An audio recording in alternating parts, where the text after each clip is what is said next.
Aujourd'hui, je vous propose de remplacer notre vieux compteur par un compteur digital. Dans la précédente vidéo, on a mis en place un guidon street. Un guidon street, ça peut pas se passer d'un compteur digital et dans cette vidéo, on va le mettre en place. J'avais indiqué dans ma précédente vidéo que c'était assez long de mettre en place un compteur digital et que ça méritait une vidéo à part entière. C'est pour ça qu'on est là ensemble. On va regarder de manière complète, exhaustive, comment on le met en place sur le scooter. La mise en place de ce genre d'éléments, c'est assez complexe parce qu'en fait, il n'est pas totalement adapté aux faisceaux électriques et aux câbles électriques qui arrivent directement dans le compteur existant. C'est le cas notamment lorsqu'on a des vieux compteurs avec seulement des voyants et des aiguilles, c'est pas si simple à mettre en place. On va regarder ensemble pas à pas comment on le met en place. Donc dans cette vidéo, on va mettre en place un compteur COSO. La référence c'est EX02.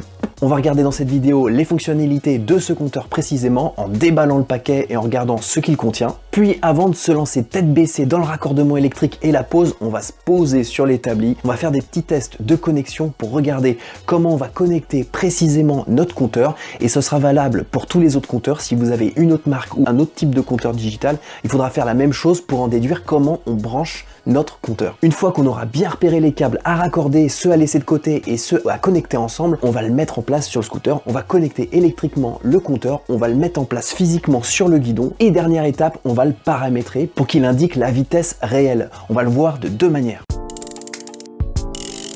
On commence par le déballage, allez.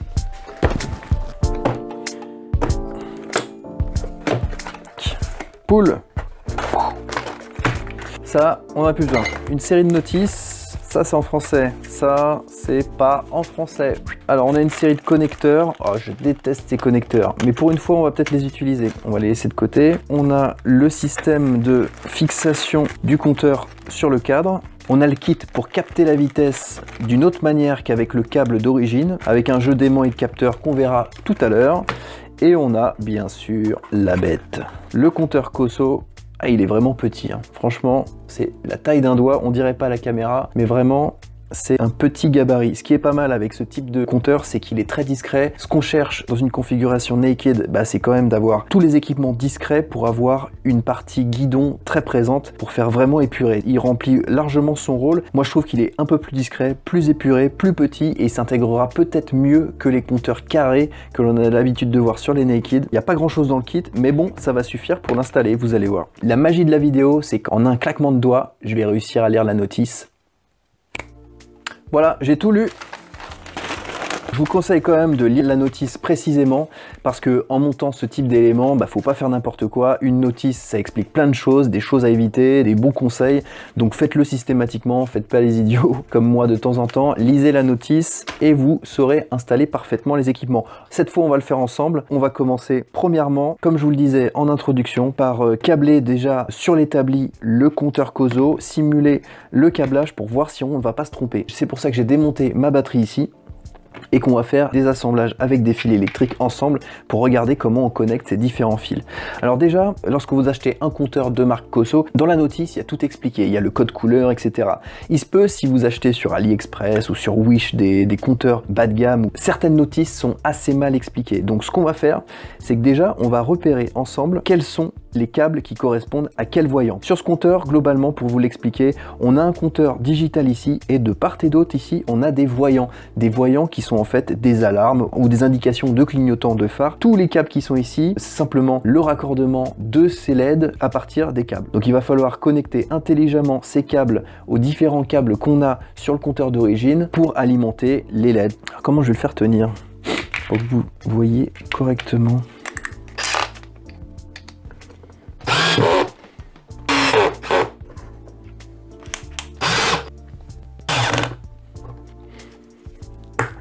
Bon, j'ai fait tout ça, j'ai mis le support définitif pour que vous voyez mieux l'installation. D'ailleurs, on va enlever le film de protection. Voilà, c'est beaucoup mieux comme ça. Pour repérer les câbles, si vous n'avez pas de notice, c'est assez simple. Donc le noir et le rouge, généralement, c'est l'alimentation de votre compteur. Donc, ce qu'on va faire, c'est qu'on va le raccorder à la batterie. Une 12 volts courant continu, ça va sans dire.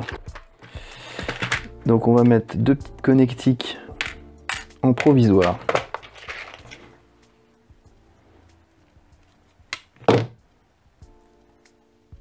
Comme ça, on va pouvoir raccorder notre compteur COSO à la batterie.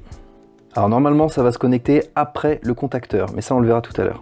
Voilà, le compteur COSO est alimenté. À présent, on va simplement regarder à quoi correspondent les différents câbles. Et on va le connecter par exemple au bleu.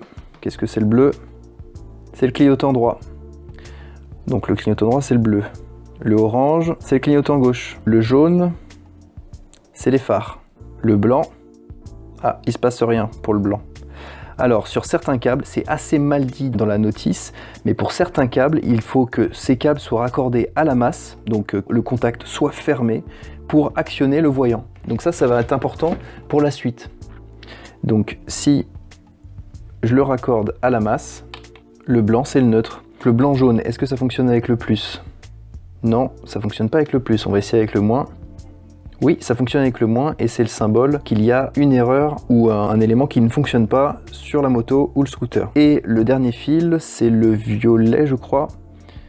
Le violet, est-ce qu'il fonctionne avec le plus? Non. Est-ce qu'il fonctionne avec le moins? Oui. C'est l'indication qu'il y a une panne moteur. Ok, donc à partir de ce repérage, donc on a fait tous les câbles, on sait exactement à quoi correspondent ces câbles dénudés. Celui-là, il est indiqué que c'est pour connecter le capteur de vitesse et ça, c'est pour déporter un bouton pour le chronomètre. Donc c'est une option supplémentaire sur ce compteur. Bon, ça sert pas à grand chose. Voilà, on a repéré les différents câbles. Maintenant, on va se poser. On va réfléchir comment on va pouvoir connecter nos câbles existants à cette connexion. Alors, qu'est-ce qu'il y a déjà comme câble existant? Alors, on repère d'abord qu'il y a un câble jaune, un câble noir. Ce câble jaune et ce câble noir correspondent au phare, au symbole du phare au plein phare. Ensuite, il y a le bleu et le noir qui correspondent à l'éclairage, c'est-à-dire quand on allume les phares, quels que soient les phares, eh bien, le bleu est connecté, donc ça va allumer le cadran du compteur. Donc ça sera le câble, selon moi, qu'il faudra connecter pour indiquer qu'il y a les phares d'allumer. Ensuite, il y a un marron foncé, un vert foncé qui correspondent au clignotant. Le marron foncé correspond au gauche, le vert correspond au droit. Nous, on devra le différencier puisqu'il y a une LED pour chaque côté. Il y a aussi le symbole de l'huile qui correspond au câble noir et gris. Donc le noir étant bien sûr, pour tous les cas précédents, la masse. Ce voyant s'allume lorsqu'il n'y a plus d'huile. C'est exactement le contraire de la connexion ici. C'est-à-dire que si on le branche bêtement comme ça, la LED va s'éteindre lorsqu'il n'y a plus d'huile. C'est pas trop ce qu'on veut. Donc là, ce qu'il va falloir faire, c'est mettre un relais entre ces deux connexions pour permettre, lorsque il y a l'envoi d'un courant dans ce câble, que ça ferme un contact qui connecte la masse au câble en question. Je ne sais pas si vous m'avez suivi, mais c'est pas grave, on va le faire ensemble lorsqu'on connectera exactement ce câble. Et enfin, on a la jauge d'essence avec le câble noir, marron et vert clair. Ça, c'est un point négatif, je trouve, de ce compteur COSO, c'est qu'il n'y a pas de jauge d'essence. Donc ces trois câbles-là, on les laissera de côté. Voilà, donc on a fait notre tableau, on va connecter donc le orange qui est le clignotant droit au marron foncé. On va connecter le bleu qui est le clignotant gauche au vert foncé. Ensuite, on va connecter le jaune au bleu. Et enfin, lorsqu'il y a un problème d'huile, on va connecter le violet. On va incorporer entre ce violet et le câblage existant un relais. Le reste des câbles, donc le jaune-blanc qui est en fait la panne moteur et le blanc qui est le neutre lorsqu'on est sur une moto, eh bien on va les laisser de côté. Ce ne sera pas connecté. On peut très bien envisager de mettre une alerte de température si on a un capteur sur notre scooter. Il ne faut pas hésiter à le faire. Moi, j'en ai pas. On va connecter du coup ces quatre câbles là. Donc à présent qu'on sait ce qu'il faut faire, eh bien on va raccorder physiquement tout ça sur le scooter. On va dans un premier temps poser le compteur sur le scooter, sur le guidon. Donc pour ça, on prend le compteur, le support, la fixation sur le tube et de la visserie. Voilà, il n'y a que ça dont on a besoin pour fixer le compteur COSO sur le guidon street. Donc pour moi, il y a deux positions à privilégier. Il y a soit ici, le compteur COSO sera à peu près au milieu. Moi je trouve ça dommage parce que ça cache quand même ce qui est joli dans les guidons street, c'est-à-dire la potence, c'est assez bien fini, franchement c'est dommage de cacher tout ça. Donc moi ce que je préfère c'est de le mettre sur le côté. Tous les scooters naked possèdent un compteur digital excentré, moi je préfère le mettre ici. On serre les deux vis. Une fois que le support est fixé, on regarde si la position convient. Ouais, moi je le trouve un peu trop proche du Komodo, donc je vais le bouger un petit peu. Voilà, l'inclinaison est plutôt pas mal. Ouais, ça fera pas mal comme ça. Donc on va serrer les deux vis à fond. Parfait. On va fixer le compteur au support en mettant les deux petites vis fournies avec la rondelle. La deuxième vis. Et avec la clé Allen fournie, la plus petite, eh bien on visse les deux vis. À présent, il n'y a plus qu'à clipser le tout et ça se clipse tout seul. Voilà, et ben c'est pas mal. Maintenant, on va passer au plus dur au branchement. On va déposer le carénage avant et on va brancher tout ça.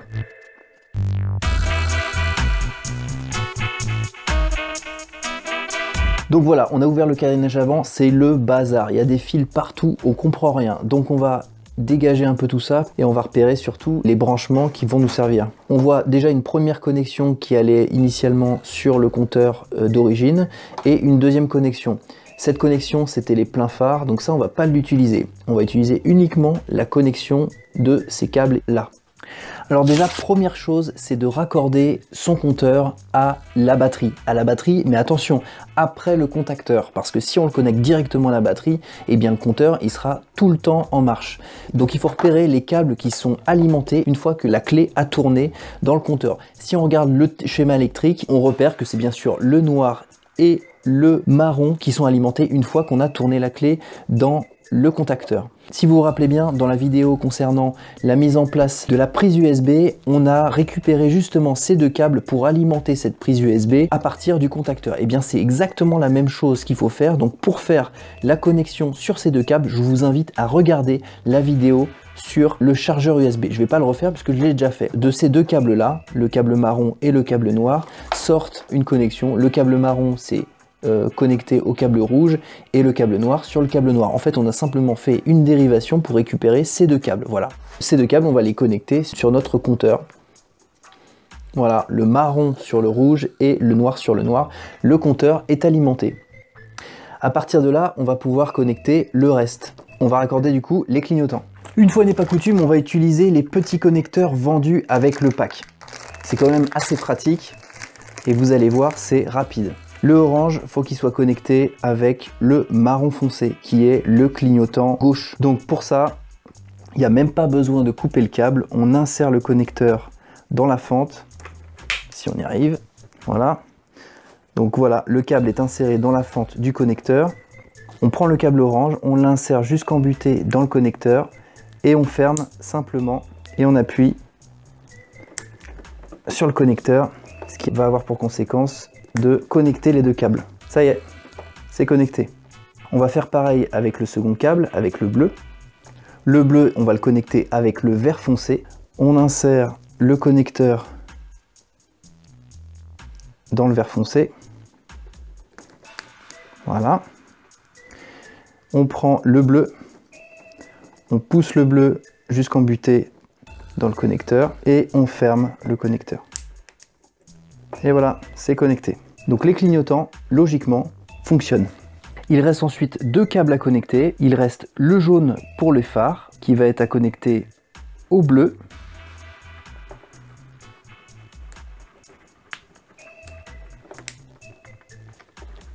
Il reste encore un câble à connecter, le violet, à connecter au gris. Mais attention, si on le connecte directement, le problème c'est que pour que le violet s'allume, il faut qu'il soit raccordé à la masse. Donc c'est là qu'on va mettre en place un relais. Un relais, c'est ça.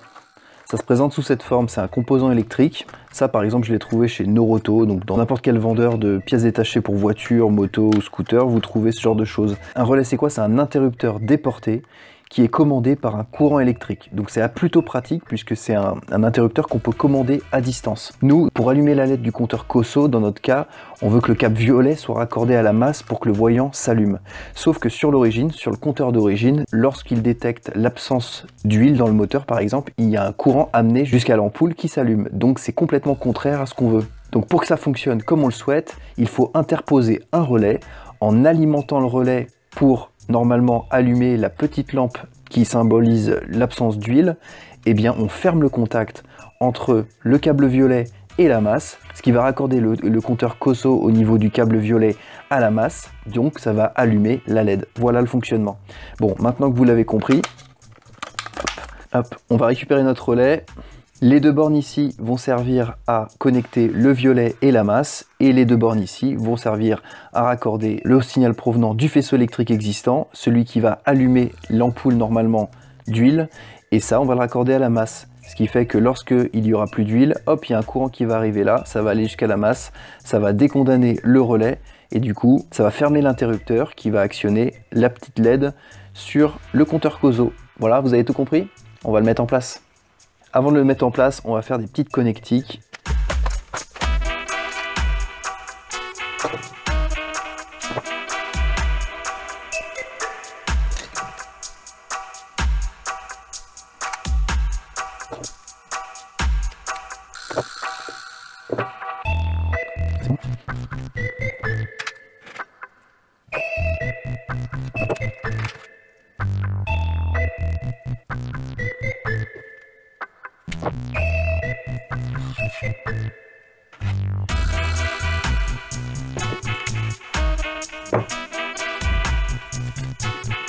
Il me restait une cornière de mon support de clignotant, donc je vais l'utiliser pour disposer proprement derrière le carénage les différents éléments, les différents raccords à la masse, parce qu'il commence à y avoir pas mal de raccords à la masse. Bon, ça serait bien de faire un truc un peu plus propre. Allez, on a tout. C'est parti. On va déjà disposer proprement le relais en remettant un petit support ici.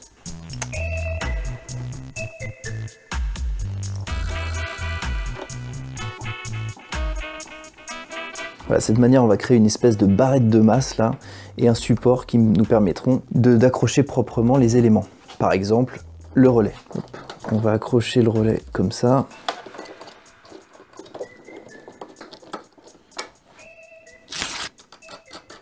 Donc on va connecter ça au gris. Donc on va utiliser la connectique. Donc on fait passer dans le gris. Et on enfile le rouge. Et on ferme. Voilà, c'est connecté. Et de l'autre côté, donc le violet. Le violet, il n'est pas assez long. Donc on va le prolonger. Donc pour ça, bah, je prends un câble, tout bêtement.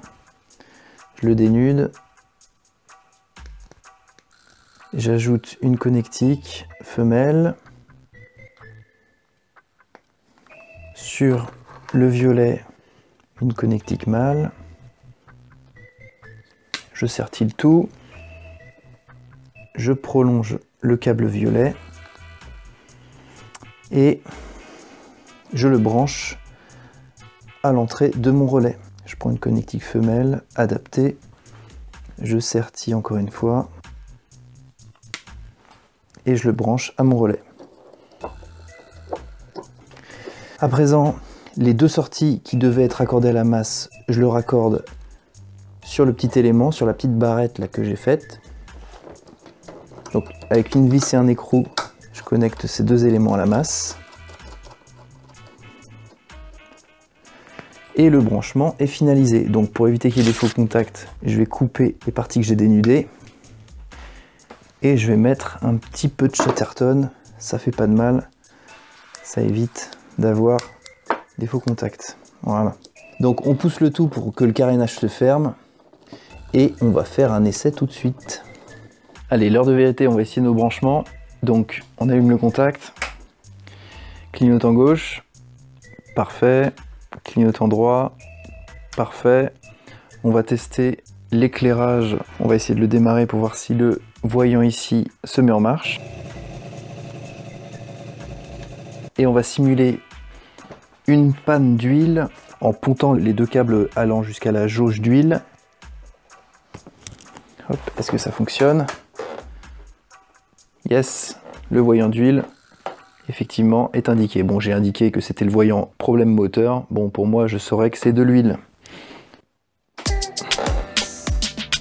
Alors je sais que vous adorez l'électricité, c'est fini, je suis désolé, c'est terminé. Tous les raccordements électriques fonctionnent et tous les raccordements sont faits, donc l'électricité c'est fini. Maintenant on va passer au réglage. Le premier réglage à faire, le principal réglage de toute façon de ce compteur COSO, c'est le réglage de la vitesse. Et surtout disposer les capteurs pour pouvoir capter la vitesse du scooter tout simplement pour la reporter sur le compteur. Il y a deux manières de le faire. La première manière c'est vendu avec le compteur en lui-même. C'est un capteur avec des aimants, ça sera disponible disposer sur le frein à disque. On va le faire ensemble, bien sûr. La seconde manière, c'est d'utiliser le raccord existant, le petit carré, vous savez, qui tourne en même temps que la roue, pour capter la vitesse du scooter avec l'axe de la roue. C'est beaucoup plus simple à faire, il y en a pour 2 minutes. Par contre, elle n'est pas incluse dans le compteur, donc il faut l'ajouter à la liste de courses. Ça coûte 20-25 €, c'est pas excessif, mais c'est quand même ça à rajouter. Donc première façon de régler la vitesse, on va le faire avec les aimants, avec l'électroaimant qui est vendu avec le compteur. Tout va se passer à ce niveau, au niveau du frein à disque, c'est pas bien compliqué. Donc de quoi est constitué le matériel pour brancher le capteur de vitesse sur le frein à disque? Et du capteur en question, avec une partie intelligente là, qui va capter la position des aimants, et puis des parties mécaniques et aimantées. 2 petites cornières qui permettront de se fixer à l'étrier de frein, une en diamètre 10, une en diamètre 8. Des petits aimants qui sont les uns sur les autres là. Donc il y en a 6. Pourquoi il y en a 6? Eh bien parce qu'on va en mettre autant que de vis. Donc les aimants, je ne sais pas si vous le voyez, les aimants ont une petite marque rouge sur chacun d'eux. Cette petite marque, donc il n'y en a que d'un côté, ça indique un des pôles qui est capté par le capteur. Donc il va falloir positionner le rouge vers le capteur. Voilà, petite précision pour éviter de se tromper. On prend une clé de 13, on démonte la vis de l'étrier de frein. Je prends pas ma clé à molette, sinon on va me dire que j'ai pas d'outil. On remet en place la vis avec la pièce et on va la positionner de manière à ce que le trou soit en face d'une vis. Voilà. Et on va serrer dans cette position. À présent, on va disposer les petits aimants, donc les parties rouges vers l'extérieur, dans les vis. C'est tellement aimanté qu'il n'y a même pas besoin de colle, hein. Ça va rester en place, ça se voit même pas, c'est assez discret. Le deuxième, 3 et 4. Je vous conseille de garder les 2 autres, hein, faut pas les perdre, parce que pour enlever ça sans cela, c'est un peu compliqué. Pour les enlever, ce sera simple, hein, on les présentera devant et on tire, voilà. Ça permettra de les enlever si jamais vous changez d'avis et vous voulez supprimer les petits aimants. On va disposer le capteur. Donc le capteur, faut qu'il soit situé à 2 mm des aimants. Donc, on l'insère et on le fait frôler à 2 mm près les aimants. Une fois qu'il est mis en place, on met la petite vis de butée qu'on vise par en dessous. De cette manière, le capteur ne bougera plus. On déroule le fil, on va l'accrocher à la fourche, on va le faire rentrer dans le carénage et on va brancher cette fiche là, vous savez bien où, au niveau de la fiche qui correspond, on ne peut pas se tromper, hein, il n'y a qu'une seule connectique possible. On remonte le câble le long de la durite du frein à disque, on le passe par les mêmes emplacements, on va pas s'embêter. Et on branche la seule connectique qui fonctionne, on essaye les deux, hein, si on ne sait pas, tac, il n'y a qu'un seul sens, on ne peut pas se tromper. On remet le carénage avant et les vis. Je trouve ça un peu dommage, ils n'ont pas incorporé dans le pack des petits colliers, ça coûte pas grand chose, pour accrocher le câble du capteur de vitesse sur la durite du frein à disque à l'avant. Nous c'est ce qu'on va faire, heureusement j'en avais.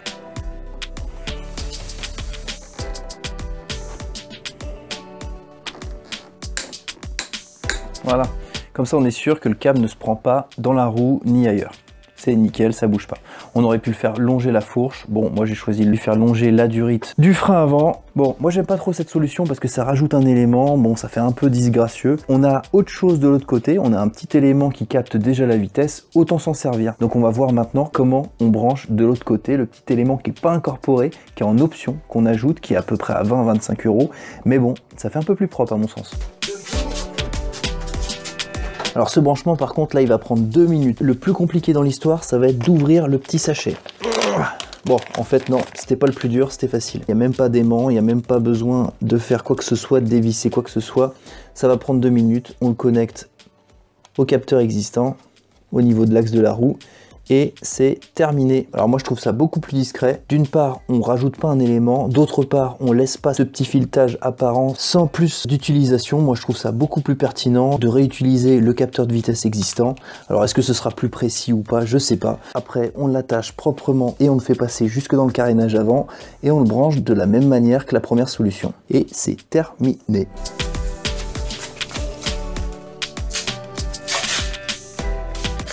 Le dernier paramètre qui permet de régler la vitesse, c'est de mettre dans le compteur COSO la circonférence de la roue. Avec cette circonférence, elle va pouvoir déterminer la vitesse du scooter en transférant le nombre de tours de la roue en vitesse, tout simplement. Donc il va falloir mesurer la circonférence de la roue. Il y a deux solutions pour ça. Soit on utilise une formule géométrique, on relève le rayon ou le diamètre, et puis on applique la formule géométrique du périmètre, 2πr ou πd, et on obtient la circonférence de la roue. On peut faire une mesure expérimentale, c'est un peu plus précis quand même, en faisant ce qu'on va faire tout de suite. J'ai mis 1 mètre par terre, on va faire rouler le scooter d'un tour de roue et on va mesurer combien de centimètres ça fait. Je fais une marque sur la règle et sur le pneu.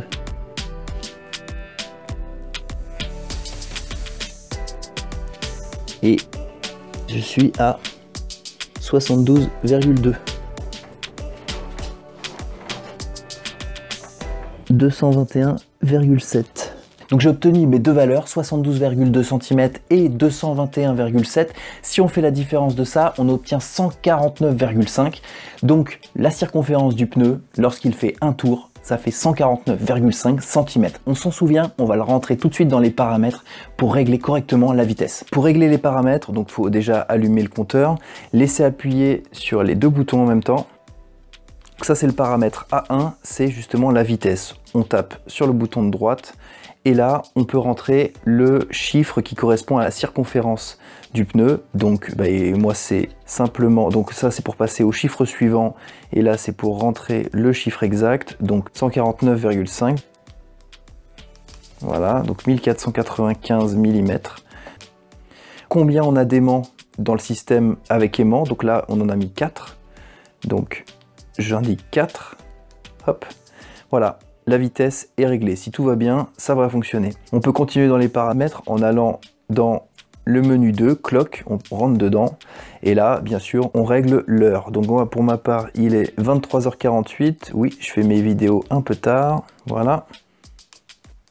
Le test, c'est pour indiquer s'il y a un bouton à déporter ou pas, c'est une option pour lancer le chronomètre. Donc moi, j'en ai pas, donc je mets off.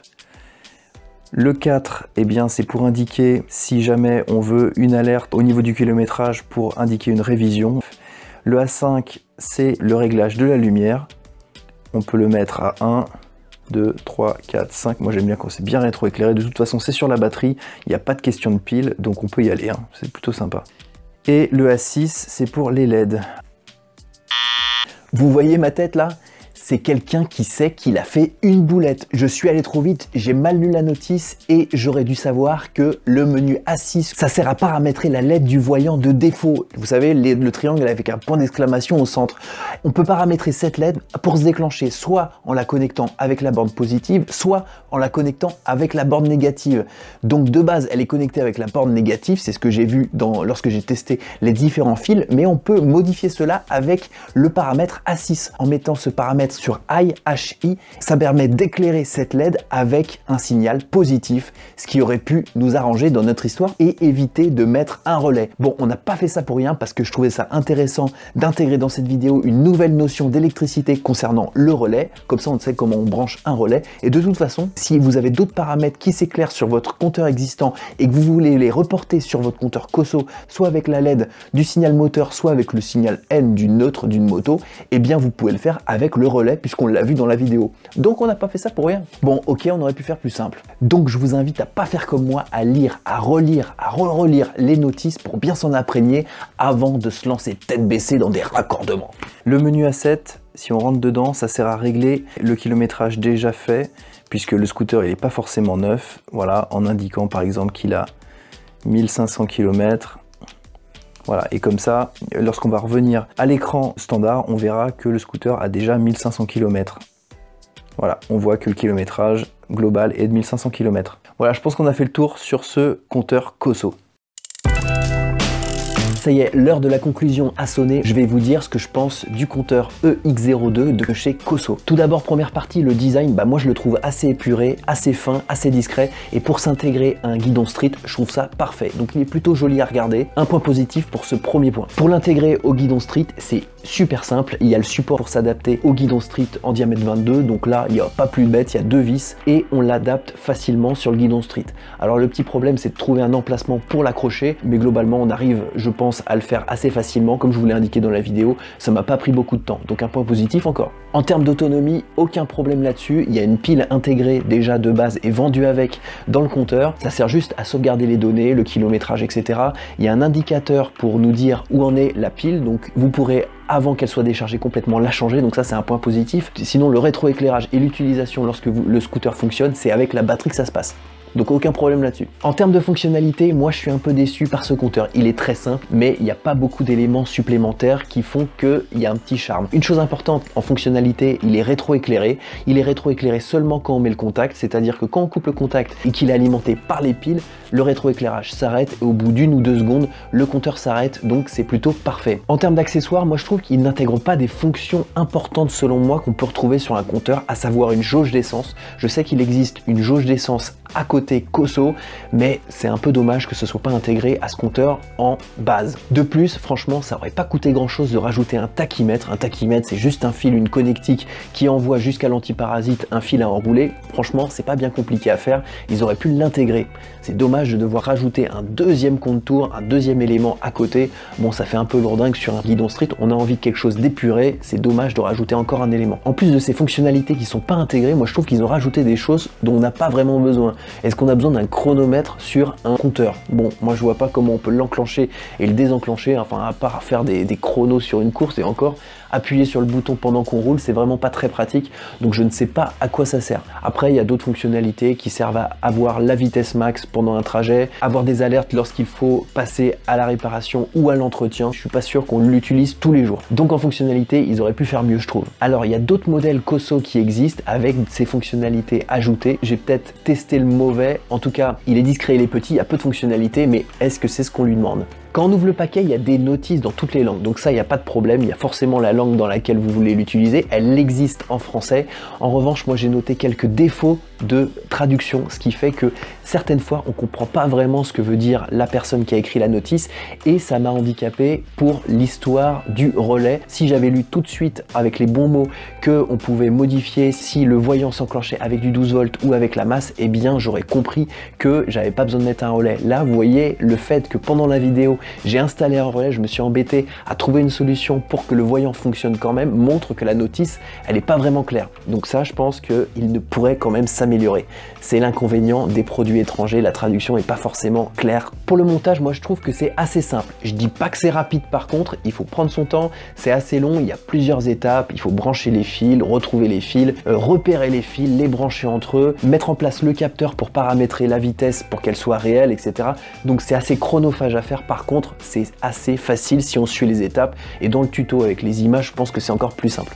En termes de lisibilité sur le compteur, alors il a les défauts de ses qualités, il est petit, il est discret, bah les chiffres ils sont petits, mais il y a tellement peu d'indications sur le compteur que quand même on voit bien sa vitesse. Si on jette les yeux rapidement sur le compteur, on voit très bien ce qu'on veut voir, la vitesse elle est claire. C'est petit mais c'est clair. Le prix maintenant, et bah sur un guidon street c'est la moitié du prix d'investissement. Ce compteur Cosso chez Scootfast il est à 101 €. C'est un des moins chers de sa catégorie, je crois qu'il est à peu près équivalent en termes de prix à celui d'origine, mais il est nettement plus discret, il est nettement plus petit, donc il s'adapte mieux à un guidon street qui se veut assez épuré.